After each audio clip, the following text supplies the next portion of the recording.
നായരെ ക്ഷണിക്കുന്നതോടൊപ്പം അദ്ദേഹത്തെക്കുറിച്ച് രണ്ട് വാക്ക്.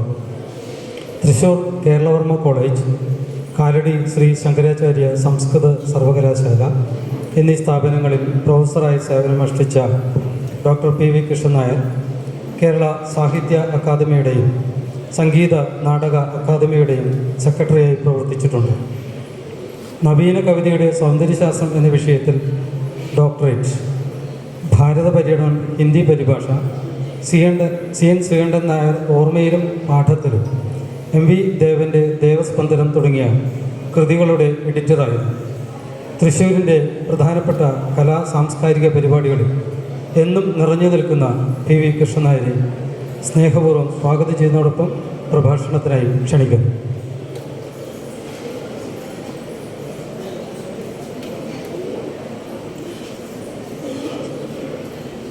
അഭിവന്ദ്യരായ വസന്തൻ മാഷ്, രാമകൃഷ്ണൻ മാഷ്, പ്രിയമുള്ളവരെ, പ്രബുദ്ധമായ സദസ്സ്, സാന്ദ്രമായ വികാരങ്ങളുടെയാണ്, ദീപ്തമായ ചിന്തകളുടെയാണ് ഞാൻ നിങ്ങളോട് സംസാരിക്കുന്നത്. ഇന്ന് നമുക്ക് ഒരാഹ്ലാദവേളയാണ്. ആഹ്ലാദം ഒരു മൂല്യമാണ്. വേല നാളെ ജഗത്തിനെന്ന് ഉത്സവവേളയെന്നോ വിളംബരം ചെയ്യുക എന്ന് കവികൾ പാടിയതുപോലെ വസന്തൻ മാഷോടൊത്ത് രാമകൃഷ്ണൻ മാഷെ നവതി ആഘോഷിക്കുന്ന ഈ സമയം നമ്മെ സംബന്ധിച്ചിടത്തോളം വളരെ ശ്രദ്ധേയമായ വിശുദ്ധമായ വികാരങ്ങൾ ഉൾക്കൊള്ളുന്ന ഒന്നാണ്. ഒരു വ്യക്തിയെ, പ്രത്യേകിച്ചും കെ വി രാമകൃഷ്ണൻ മാഷെ പോലുള്ള ഒരു വ്യക്തിയെ ആദരിക്കുമ്പോൾ നമ്മൾ ആദരിക്കുന്നത് ശ്രേഷ്ഠമായ ചില മൂല്യങ്ങളെയാണ്, മഹത്തായ ചില ആദർശങ്ങളെയാണ്. തൻ്റെ ജീവിതത്തിൽ എമ്പാടും എക്കാലവും വലിയ ആശയങ്ങളും വലിയ ആദർശങ്ങളും വലിയ സങ്കല്പങ്ങളുമായി ജീവിച്ച ആ ആശയങ്ങളെ, ആ ആദർശങ്ങളെ നന്മകളുടെ ക്രിയാത്മകമായ വ്യാഖ്യാനമാക്കി മാറ്റിയ ഒരു വലിയ മനുഷ്യനെ, നല്ല മനുഷ്യനെയാണ് നമ്മൾ ഇന്ന് സ്നേഹത്തോടെ വാരിപ്പുണരുന്നതും ആദരിക്കുന്നതും. സച്ചിദാനന്ദൻ ഇവിടെ സൂചിപ്പിച്ചതുപോലെ രാമകൃഷ്ണനുമായുള്ള എൻ്റെ ബന്ധം, ഞങ്ങളെയൊക്കെ ബന്ധിപ്പിക്കുന്ന കണ്ണി മഹാരാജാസ് കോളേജ് തന്നെയാണ്.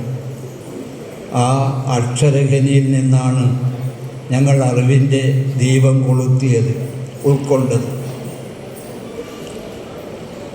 ഞാൻ മഹാരാജാസിൽ പോകുന്നതിന് തൊട്ട് മുമ്പത്തെ വർഷം കെ വി രാമകൃഷ്ണൻ അവിടുന്ന് പാസ്സായി പോയിരുന്നു. പക്ഷേ അദ്ദേഹത്തിൻ്റെ ഒരു പ്രശസ്തി, അദ്ദേഹം ചെയ്ത നല്ല കാര്യങ്ങളെക്കുറിച്ചുള്ള വിവരണം ആ കോളേജ് അന്തരീക്ഷത്തിൽ അന്ന് നിലനിന്നിരുന്നു. സ്വപ്നവാസകത്തിൽ പറയുന്നത് പോലെ, കുട്ടികൃഷ്ണമാരാർ പിന്നീട് വിശദീകരിച്ചതുപോലെ, തലമുറകൾ അദ്ദേഹത്തിൻ്റെ പ്രവർത്തനങ്ങളെക്കുറിച്ച് പറയുന്നത് ഞാൻ കേട്ടിരുന്നു. മഹാരാജാസ് കോളേജിലെ ഭാഷാ സാഹിത്യ മണ്ഡലത്തിൻ്റെ സെക്രട്ടറി ആയിരുന്നു കെ വി രാമകൃഷ്ണൻ. ആ കാലത്ത് മഹാരാജാസിൻ്റെ ഒരു പ്രബുദ്ധതയെ ഉൾക്കൊള്ളുന്നവരാണ് ഞങ്ങൾ. ഞാനെപ്പോഴും ആവർത്തിക്കാറുണ്ട്, അന്ന് മഹാരാജാസുകൾ ഇരുമ്പ് തണ്ടുകൾ കാവൽ നിൽക്കുന്നതായിരുന്നു. വലിയ ഗുരുനാഥന്മാർ, ആശയങ്ങളുടെയും അറിവിൻ്റെയും ഒക്കെ വിശ്വസാഹിത്യത്തിൻ്റെയൊക്കെ ചക്രവാളങ്ങളെ കാണിച്ചു വന്ന, സ്നേഹനിർഭരമായ ജീവിതം നയിച്ച അനേകം വലിയ മനുഷ്യന്മാരായ വലിയ ഗുരുനാഥന്മാരുടെ കീഴിൽ പഠിക്കാനുള്ള ഒരു സൗഭാഗ്യം ഞങ്ങൾക്കുണ്ടായി. ഇന്ന് ഞങ്ങൾ ആലോചിച്ച് നോക്കുമ്പോൾ അന്ന് മഹാരാജാസ് കോളേജിലെ പൊതുജീവിതത്തിൽ സജീവമായവരൊക്കെ ഇലക്ഷൻ നിൽക്കുകയും വിദ്യാർത്ഥി പ്രശ്നങ്ങളിൽ സജീവമാവുകയും പ്രഭാഷണം നടത്തുകയും ചെയ്തവരാണ്. പിൽക്കാലത്തും ഈ കേരളത്തിലെ ഏറ്റവും ശ്രദ്ധേയരായി മാറിയ പലരും നിന്ന് ഞാനിന്ന് ഒരു നൊസ്റ്റാൾജിയോട് ഓർത്തു പോകുന്നു. അങ്ങനെയാണ് കെ വി രാമകൃഷ്ണൻ. അന്ന് കോളേജ് എഡിറ്ററൊന്നുമില്ല. ഭാഷാ സാഹിത്യമുണ്ടെന്ന് വെച്ചാൽ കോളേജിലെ മുഴുവൻ കുട്ടികളും വോട്ട് ചെയ്ത് ജയിപ്പിക്കുന്ന പോസ്റ്റാണ്, വളരെ പ്രസിദ്ധമാണത്. അവിടെ അതിന് നിന്ന് മത്സരിച്ച് ഭാഷാ സാഹിത്യ മണ്ഡലത്തിൻ്റെ സെക്രട്ടറിയായി നിന്ന വ്യക്തിയാണ് രാമകൃഷ്ണൻ മാഷ്. മാഷ്ടെ കാലത്താണ്, അതുമാത്രമല്ല, മാഷ്ടെ കാലത്താണ് അനേകം സാഹിത്യപരമായ സിമ്പോസിയങ്ങളും പഠനങ്ങളൊക്കെ നടത്തിയത്. സാഹിത്യം ഇന്ന് എന്ന പേരിൽ ഒരു പുസ്തകം തന്നെ ആ പ്രഭാഷണങ്ങളെ ഉൾക്കൊണ്ടുകൊണ്ട് പ്രസിദ്ധീകരിക്കുകയുണ്ടായി. മാഷ്ടെ പിൻഗാമിയായി ഭാഷാ സാഹിത്യ മണ്ഡലത്തിലേക്ക് മത്സരിക്കുകയും ജയിക്കുകയും ചെയ്ത ഒരു വ്യക്തിയാണ് ഞാൻ. അതേ കാലത്ത് തൊട്ട് മുമ്പത്തെ കൊല്ലമാണ് സച്ചിദാനന്ദൻ വേറൊരു ഇതിനു വേണ്ടി മത്സരിക്കുകയും പരാജിതനാകുകയും ചെയ്തത് ഞാൻ ഓർക്കുന്നു. കൽപ്പറ്റ ബാലകൃഷ്ണൻ, മേലത്ത് ചന്ദ്രശേഖരൻ, അങ്ങനെ ഞാൻ പറഞ്ഞു വരുന്നത് പിൽക്കാലത്ത് മഹാരാജാസ് കോളേജിൽ അന്ന് സജീവമായിരുന്ന ഏറ്റവും ശ്രദ്ധേയരായ വ്യക്തികളാണ് പിൽക്കാലത്ത് കേരള ഭാഷയിലും സാഹിത്യത്തിലും സംസ്കാരത്തിലുമൊക്കെ തങ്ങളുടെ വ്യക്തിമുദ്ര പതിപ്പിച്ചതെന്ന് രാമകൃഷ്ണൻ മാഷെ മുൻനിർത്തി പറയാൻ ഞാൻ ആഗ്രഹിക്കുന്നു. അതുകൊണ്ട് മാഷുണ്ടാക്കിയ ഒരു പൈതൃകം എന്ന് പറയുന്നത്, മാഷുടെ ജീവിതത്തെ ഏറ്റവും ഒതുക്കി പറഞ്ഞാൽ നമ്മുടെ ഭാഷയുടെയും സാഹിത്യത്തിൻ്റെയും സംസ്കാരത്തിൻ്റെയും മഹാപൈതൃകങ്ങളെ ഉൾക്കൊണ്ടുകൊണ്ട് അതിൻ്റെ ക്രിയാത്മകമായ വ്യാഖ്യാനമാക്കി തൻ്റെ ജീവിതത്തെ മാറ്റിയ ശ്രേഷ്ഠ വ്യക്തിത്വമാണ് കെ വി രാമകൃഷ്ണൻ മാഷ്. അതാണ് അതിനൊരു പ്രത്യേകത. അപ്പോൾ എനിക്കൊക്കെ ഞാൻ ഭാഷാ സാഹിത്യ മണ്ഡലത്തിൻ്റെ സെക്രട്ടറി ആയിരുന്നപ്പോൾ എൻ്റെ മുമ്പിലുള്ള വലിയ വെല്ലുവിളി അതായിരുന്നു. തൊട്ട് മുമ്പ് രാമകൃഷ്ണനെ പോലുള്ള ആൾക്കാർ നടത്തിയ പ്രവർത്തനങ്ങളുടെയായി മുന്നോട്ട് പോകാനുള്ള പ്രത്യേകത. സീലാന്യ മാഷ് ഞങ്ങളുടെ ഗുരുനാഥനായ കേരളവാണ്യ ഭാഷ ജയിച്ച മഹാപണ്ഡിതനായ മലയാളം പ്രൊഫസർ സീലാന്യ മാഷ് അത് എപ്പോഴും എന്നെ ഓർമ്മിപ്പിക്കുമായിരുന്നു. രാമകൃഷ്ണൻ്റെ കാലത്ത് ഇത്ര പരിപാടികളൊക്കെ ഉണ്ടായിരുന്നു എന്ന് ഓർമ്മിപ്പിക്കുമായിരുന്നു. അങ്ങനെ അദ്ദേഹം നല്ല വിദ്യാർത്ഥി. ശശികാന്തൻ സൂചിപ്പിച്ചതുപോലെ അന്ന് ബ്രാം സ്റ്റോക്കറുടെ ഡ്രാക്കുളയുടെ പരിഭാഷയിലൂടെ മലയാളം BA പഠിച്ചു, ഇംഗ്ലീഷ് MA പഠിച്ചു. അന്നൊക്കെ വലിയ ഗുരുനാഥന്മാർ. അവരെപ്പറ്റി പറയുന്നത് എന്നും ഞങ്ങൾക്കൊക്കെ പുണ്യനാമങ്ങൾ ഉച്ചരിക്കുന്ന പോലെ ആളാണ്.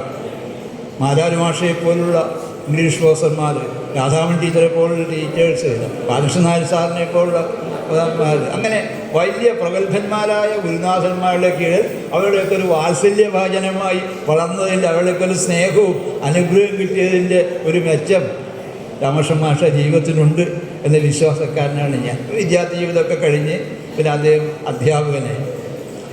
ഞാനിപ്പോഴും വിശ്വസിക്കുന്നു, ജീവിതത്തിൻ്റെ ഏതെല്ലാം പടവുകൾ കയറിപ്പോകുമ്പോഴും ഒരധ്യാപകനായിരുന്നു എന്നതിൽ അഭിമാനിക്കുന്നവരാണ് വസന്തൻ മാഷും രാമകൃഷ്ണൻ മാഷും ഞാനും ഒക്കെ തന്നെയാണ്.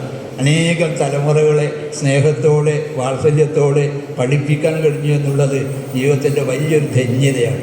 ആ അവസരത്തിൽ കലടി കോളേജിലായാലും ശ്രീകൃഷ്ണ കോളേജിലായാലും തലമുറകളെ സ്നേഹത്തോടെ വാത്സല്യത്തോടെ സാഹിത്യത്തെ സാന്ദ്രമായ ഭാഷയിൽ പഠിപ്പിച്ച ഏറ്റവും നല്ല ഒരു അധ്യാപകൻ എന്ന നിലയ്ക്ക് അദ്ദേഹത്തിൻ്റെ പ്രശസ്തിയും അദ്ദേഹത്തിൻ്റെ നന്മയും വളരെ വലുതാണ്. ഇവിടെ സച്ചിദാനന്ദൻ വളരെ വിശദമായി വ്യക്തമാക്കിയ പോലെ കവി എന്ന നിലയിൽ അതൊക്കെ ഒരു ദിവ്യമായ സിദ്ധിയാണല്ലോ. കവി എന്ന നിലയിൽ അദ്ദേഹത്തിൻ്റെ പ്രാധാന്യവും വളരെ ശ്രദ്ധേയമാണ്. പിന്നീട് രാമകൃഷ്ണൻ മാഷയെ പറ്റി പറയുമ്പോൾ എനിക്ക് തോന്നിയിട്ടൊരു കാര്യം, ഒരുപാട് പാഴ്ജോലികൾ എന്ന് തോന്നാവുന്ന കാര്യങ്ങൾ മാഷ് ചെയ്യും. യൂസ്ലെസ് നോളേജ് എന്ന അതിപ്രസിദ്ധമായൊരു ലേഖനം ബട്ടൺ റസൽ എഴുതിയിട്ടുണ്ട്. ജീവിതത്തിൽ യൂസ്ഫുള്ളായ കാര്യങ്ങൾ മാത്രമല്ല, യൂസ്ലെസ്സായ കാര്യങ്ങൾ ചെയ്യുന്നതിലാണ് ഒരു വ്യക്തിയുടെ മേന്മ എന്ന് പറയുന്ന മനോഹരമായ ലേഖനമാണ് ബട്ടൺ റസലിൻ്റേത്.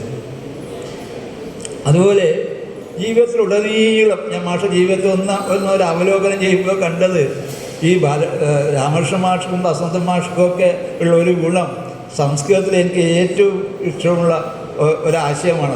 അവരൊക്കെ മഹോദ്യമന്മാരാണ്. ഒറ്റ വാക്കിൽ പറഞ്ഞാൽ ഇവരെയൊക്കെ സച്ചിദാനന്ദനൊക്കെ മഹോദ്യമന്മാരാണ്. ജീവിതത്തിലെ സുഖങ്ങൾ മാറ്റിവെച്ച് സൗകര്യങ്ങൾ മാറ്റിവെച്ച് ലോകത്തെ തങ്ങളുടെ സ്വീകരണമുറിയിലേക്ക് ആനയിച്ചിരുത്തി ഒരുപാട് കാര്യങ്ങൾ ചെയ്യുന്ന വ്യക്തികൾ. രാമകൃഷ്ണൻ മാഷയുടെ സ്വഭാവത്തിൽ അത് മുഴുവനുണ്ട്. പഠിക്കുന്ന കാലത്ത്, അതിനു മുമ്പ് ജോലി ചെയ്യുന്ന കാലത്ത്, അന്ന് തന്നെ പ്രൊഫസർ എം ആർ സിയും എൻ്റെ ഗുരുനാഥൻ കൂടിയാണ്. രാമകൃഷ്ണൻ മാഷൊക്കെ ഒന്നിച്ച് ലോഡ്ജിൽ താമസിച്ച കാലത്തെക്കുറിച്ച് MRC പറയും. അന്നൊക്കെ അദ്ദേഹത്തിൻ്റെ മറ്റു പല പ്രവർത്തനങ്ങളും, അദ്ദേഹത്തിൻ്റെ പ്രേമം, അതിനെക്കുറിച്ചൊക്കെ ആ പ്രേമത്തിൻ്റെ ഫലമാണ് അദ്ദേഹത്തിൻ്റെ വധുവും ഭാര്യയും. അങ്ങനെ ആ ഒരു കാലം അപ്പോഴൊക്കെ അനേകം കാര്യങ്ങൾ ഇടപെടുന്ന ഒരു പ്രത്യേകത അന്ന് മുതൽക്കുണ്ട്. പഠിപ്പിക്കുന്ന കാലം, പിന്നെ കവിതയ്ക്ക് വേണ്ടിയിട്ട് തന്നെ മാസിക തുടങ്ങിയ കാലം, പ്രഭാഷണങ്ങൾ, പല സാംസ്കാരിക പ്രവർത്തനങ്ങളുടെയും നേതൃത്വം, പിടശ്ശേരി ട്രസ്റ്റ് ആയാലും NB ട്രസ്റ്റ് ആയാലും അങ്ങനെ തുടങ്ങി പറയാവുന്ന രീതിയിൽ അനേകം പ്രവർത്തനങ്ങളുമായി തനിക്ക് പ്രഥമദൃഷ്ട്യാ പ്രയോജനമില്ല എന്ന് തോന്നാവുന്ന കായിൽ പോമതിക്കുവോർ ഒന്നും പുണ്യമായി എണ്ണിയിടാത്തോർ എന്ന് വൈലോപ്പള്ളി ആക്ഷേപിച്ച ഒരു പദത്തിൽ നിന്ന് മാറി ലോകത്തിന്, സമൂഹത്തിന്, സംസ്കാരത്തിന്, സാഹിത്യത്തിന്, മറ്റ് ജനങ്ങൾക്ക് ഒക്കെ വേണ്ടി അനേകം കർമ്മങ്ങളിൽ അന്നും ഇന്നും ഒരുപോലെ മുഴുകിക്കഴിയുന്ന ഒരു വ്യക്തി എന്ന നിലയിൽ എൻ്റെ നിത്യമായ സ്നേഹത്തിനും ആദരവിനും പാത്രമായ വ്യക്തിയാണ് രാമകൃഷ്ണൻ മാഷ്. ഏറെ പറയാൻ പറ്റും അദ്ദേഹത്തിൻ്റെ രചനകളെക്കുറിച്ച്, അദ്ദേഹത്തിൻ്റെ പരിഭാഷകളെക്കുറിച്ച്, അദ്ദേഹത്തിൻ്റെ ക്ലാസ്സുകളെക്കുറിച്ച്, കവിതയിലും പ്രസംഗത്തിലേക്കുള്ള അദ്ദേഹത്തിൻ്റെ താളബോധത്തെക്കുറിച്ച്, മനുഷ്യബന്ധങ്ങളിൽ അദ്ദേഹം കാണിച്ച ആത്മീയമായ വിശുദ്ധിയെക്കുറിച്ച്, പതിതകാരുണ്യത്തെക്കുറിച്ച്, അങ്ങനെ പലവിധ കാര്യങ്ങളെയും അക്കമിട്ട് പറയാവുന്ന രീതിയിൽ പറയാവുന്നതാണ്. ഔചിത്യബോധം കൊണ്ട് ഞാൻ തന്നെ തുനിയുന്നില്ല. തൻ്റെ ജീവിതത്തെ പലതുകൊണ്ടും ബർട്രാൻഡ് റസ്സൽ പറയും, എന്താണ് ജീവിതത്തിൽ ഏറ്റവും സുഖം ഉണ്ടാകാനുള്ള കാര്യം? റസ്സൽ പറയുന്നത് ദ കോൺക്വസ്റ്റ് ഓഫ് ഹാപ്പിനെസ് എന്ന മനോഹരമായ കൃതിയിൽ ബർട്രാൻഡ് റസ്സൽ പറയുന്നത്, ജീവിതത്തിൽ എത്ര കണ്ട് വിഷയങ്ങളിലും കാര്യങ്ങളിലും നമുക്ക് താല്പര്യമുണ്ടോ അത്ര കണ്ട് നമുക്ക് ജീവിതത്തിൽ സുഖം ഉണ്ടാകും. അതിന് ഏറ്റവും നല്ല ഉദാഹരണമാണ് വസന്തൻ മാഷും രാമകൃഷ്ണൻ മാഷും. പല പല കാര്യങ്ങൾ, അറിവുകൾ, പല പല കാര്യങ്ങളിൽ താല്പര്യങ്ങൾ, അതിനുവേണ്ടി തങ്ങളെ സമർപ്പിക്കൽ, അത് വലിയൊരു കാര്യമാണ്. ഇനിയും അനേകം കാലങ്ങൾ വളരെ സന്തോഷത്തോടു കൂടി സ്നേഹസാന്ദ്രമായ മനസ്സോടെ സ്നേഹപ്രചോദിതവും ജ്ഞാനത്താൽ നിയന്ത്രിതവുമായ നല്ല ജീവിതം നയിക്കാൻ രാമകൃഷ്ണൻ മാഷ് കഴിയട്ടെ എന്ന് സർവാത്മന പ്രാർത്ഥിച്ചുകൊണ്ട് ഞാൻ നിർത്തുന്നു.